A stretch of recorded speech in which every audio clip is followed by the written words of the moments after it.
और अनभक्तों, कैसे हो?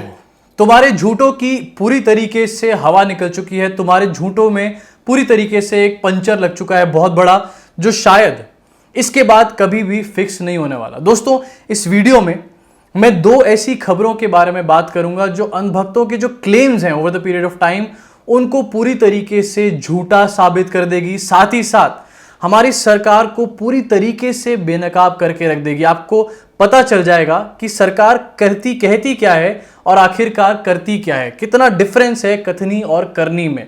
इमेज बहुत बड़ी चीज है, इसलिए गोदी मीडिया के जो चैनल्स हैं आपको ये असली खबर कभी भी नहीं दिखाएंगे। वो जानते हैं इस चीज को कि अगर ये सच्ची खबरें आपके सामने आ गई, रियल न्यूज आपके सामने आ गई, तो सरकार की इमेज पे ऐसा डेंट लगेगा कि शायद जितने भी देश में लोग हैं वो सरकार से बड़े सवाल उठाने लग जाएंगे। तो घुसते इस वीडियो के अंदर, जानते हैं कि आखिरकार ये दो खबरें क्या हैं जो पूरी तरीके से बेनकाब कर चुकी हैं हमारे देश की सरकार और सरकार के अंधभक्तों को।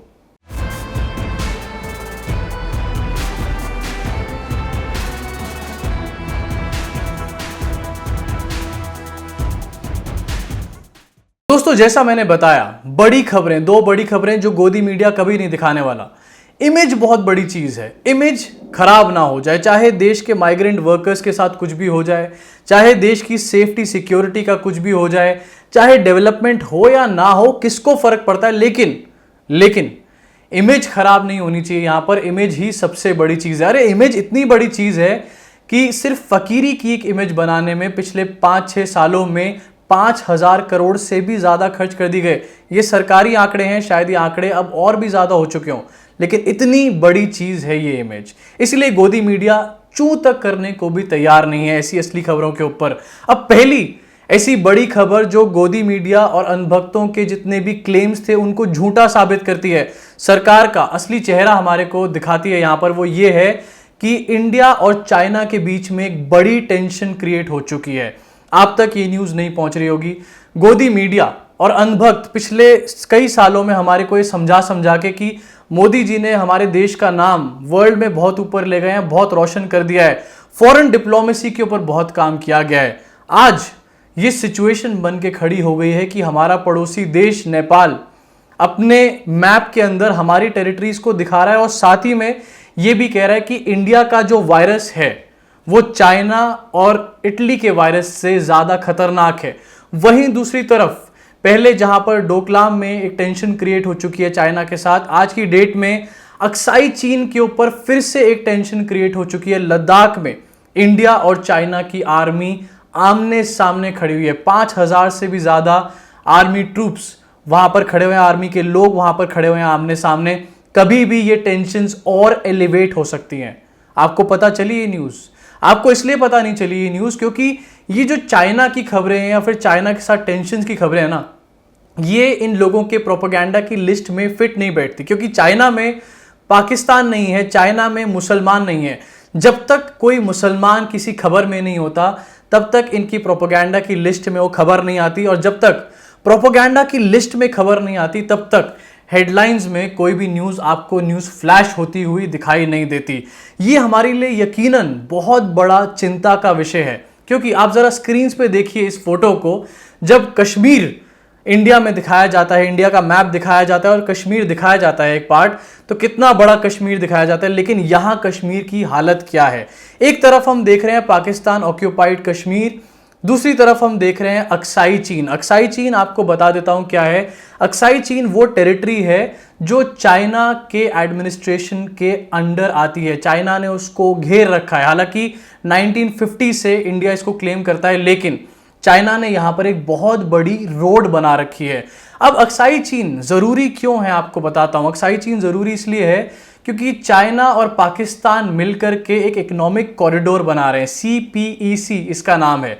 और CPEC की जो कॉरिडोर बन रहा है उसके लिए अक्साई चीन का रीजन जो है वो जोड़ता है सीधा POK से, और बहुत ही इंपॉर्टेंट और प्रोमिनेंट रीजन इसको माना जाता है। एक इकोनॉमिक कॉरिडोर के तौर से अगर इसको देखें तो ये चाइना के लिए बहुत ही ज्यादा बेनिफिशियल है। इसलिए आज की डेट में यहां पर आर्मी का एक स्टैंड ऑफ फिर से देखा जा रहा है। ये सिर्फ एक लौता रीजन नहीं है, एक और उत्तराखंड का भी ऐसा रीजन है जो चाइना के साथ, जहां पर हम लोग बॉर्डर शेयर करते हैं, और आज फिर से ये खबर आई है कि चाइना ने वहां पर भी अपनी आर्मी डिप्लॉय कर दी है। क्योंकि वहां मुसलमान नहीं है इसलिए क्या इस सबसे फर्क नहीं पड़ता? डेफिनेटली इस सबसे फर्क पड़ता है, क्योंकि हमारे बॉर्डर के सेफ्टी, बॉर्डर की सिक्योरिटी की यहां पर बात हो रही है। हमारे देश के ऊपर एक खतरा मंडरा रहा है, लेकिन इसके बारे में बात कोई नहीं करना चाहता, कोई भी प्राइम टाइम डिबेट नहीं चलाना चाहता, सिर्फ इसलिए क्योंकि इससे सरकार की इमेज पे बहुत बड़ा दाग लगता है। आपको याद होगा जब मोदी जी प्रधानमंत्री नहीं बने थे तो मोदी जी ने कहा था कि पाकिस्तान को उसकी भाषा में जवाब देंगे और चाइना को लाल आंख दिखाएंगे। तो आज मैं जानना चाहता हूं मोदी जी आपसे कि आखिरकार आप कौन सी लाल आंख दिखा रहे हैं चाइना को, जो चाइना ने अक्साई चीन को घेरते हुए लद्दाख के ऊपर 5000 से भी ज्यादा आर्मी पर्सोनल को डिप्लॉय कर दिया गया है।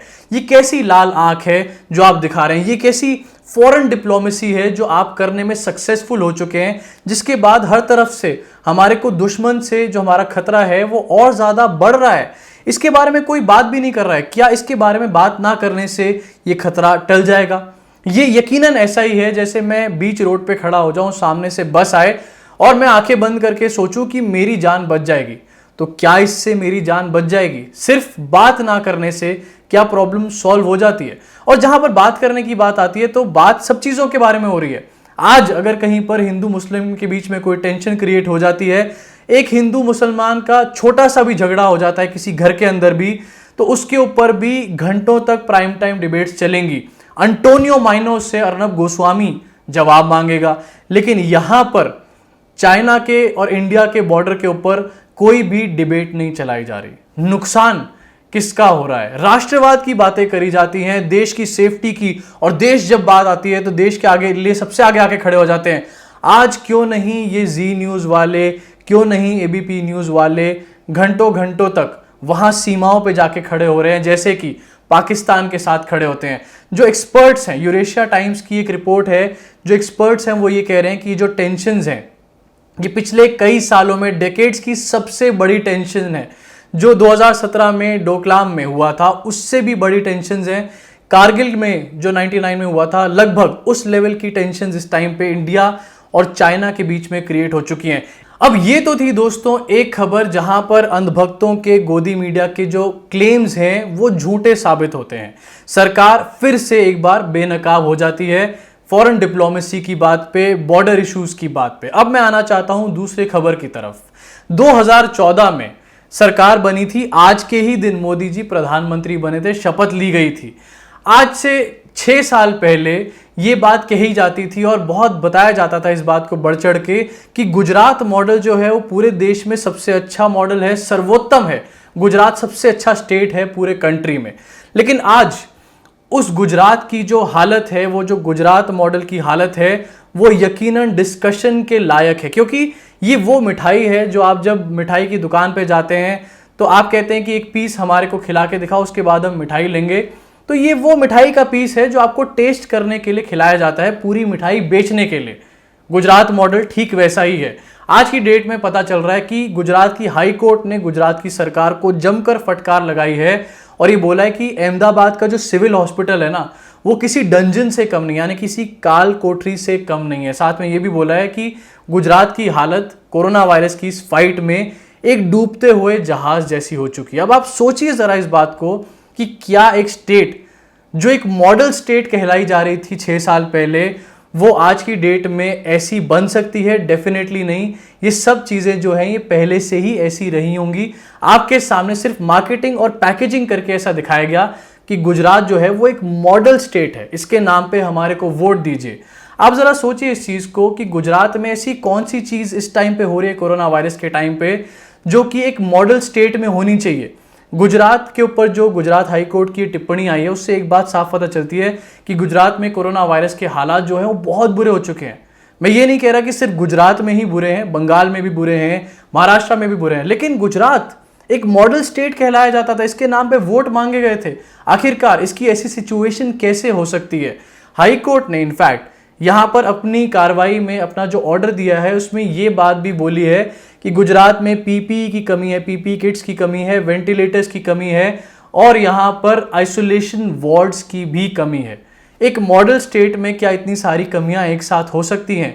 ये क्लेम भी फिर से एक बार झूठा साबित हुआ। गुजरात मॉडल हमारे देश में नेशनलिज्म, फॉरेन डिप्लोमेसी, इन सब चीजों पे मोदी सरकार आज 6 साल बाद भी कहीं पर नहीं खड़ी हुई है। ना ही गुजरात मॉडल पे, ना ही फॉरेन डिप्लोमेसी पे, ना ही हम देश की तरीके से आज की डेट में सेफ हैं, और ना ही डेवलपमेंट की कोई बात आगे आने वाले सालों में भी यहां पर नहीं होने वाली। हाँ, होंगी बातें, बहुत सारी पॉलिटिक्स होगी, हिंदू मुसलमान के ऊपर होगी, अयोध्या के ऊपर होगी, हिंदू मुस्लिम जैसी चीजों पे होगी, जातियों पे होगी, लेकिन डेवलपमेंट के ऊपर कभी भी कोई बात नहीं करेगा। और अगर किसी ने गलती से कर भी दी तो उसको चुप करने का काम यहां पर बखूबी कर दिया जाएगा। गुजरात मॉडल में और भी बहुत सारी ऐसी चीजें हैं जो इस 143 पेज के ऑर्डर में गुजरात हाई कोर्ट ने बताई हैं, पूरी तरीके से एक्सपोज करके रखा है। जिसमें से एक और बड़ी बात यह है कि 70% लोगों को वहां पर कोरोना वायरस हो सकता है, ऐसा वहां की सरकार ने एक एफिडेविट में बोला है कि अगर सबका टेस्ट कराया गया तो 70% लोगों को वहां कोरोना वायरस हो सकता है। और वहां पर बहुत सारी प्राइवेट टेस्टिंग लैब्स को टेस्टिंग करने से इसीलिए रोक दिया है कि जिससे एक डर का माहौल ना बन जाए। अब गुजरात एक ऐसी स्टेट है जहां से मोदी जी आते हैं, तो मैं आज जानना ये चाहता हूं कि क्या कहीं यही जो पूरे सिचुएशन है, यही तौर तरीके जो है वो पूरे देश के लिए तो नहीं अपनाए जा रहे? क्योंकि अगर ऐसा ही है तो यकीनन हमारे देश में कोरोना वायरस के पॉजिटिव कितने केसेस हैं इसकी आप और मैं फिगर नहीं निकाल सकते, इसका कोई कैलकुलेशन नहीं कर सकते। तो दोस्तों, एक बार फिर से अंधभक्तों की और गोदी मीडिया के सारे क्लेम्स के साथ ये 2 बड़े क्लेम्स झूठे साबित हुए हैं। सरकार बेनकाब हुई है और हमारे देश में फिर से एक बहुत बड़े सफरर बन के निकले हैं हमारे देश की जनता, माइग्रेंट लेबरर्स, हमारे देश का मिडिल क्लास, हमारे देश का जो गरीब तबका है वो, जिसको कि इलेक्शन के टाइम पे एक अफीम दी जाती है, इलेक्शन के टाइम पे एक झूठी कहानी सुनाई जाती है और उससे वोट ले लिए जाते हैं, लेकिन इलेक्शन के बाद कोई भी उनकी सुध लेने नहीं आता, ना ही अपने करे हुए वादों को पूरा करा जाता है। अगर आपको ये वीडियो पसंद आई हो तो इसको शेयर करिए। इनफैक्ट अगर आपको नहीं भी पसंद आई हो तो इसको शेयर करिए, लोगों को ये बताने के लिए कि आखिरकार हमारे देश में इस टाइम चल क्या रहा है और हम बात कर रहे हैं किसी और चीज के बारे में। और अगर आपको मेरा काम पसंद आया हो तो नीचे पेट्रेन का लिंक है, वहां जाके आप लोग मुझे सपोर्ट कर सकते हैं। अभी के लिए सिर्फ इतना ही, धन्यवाद।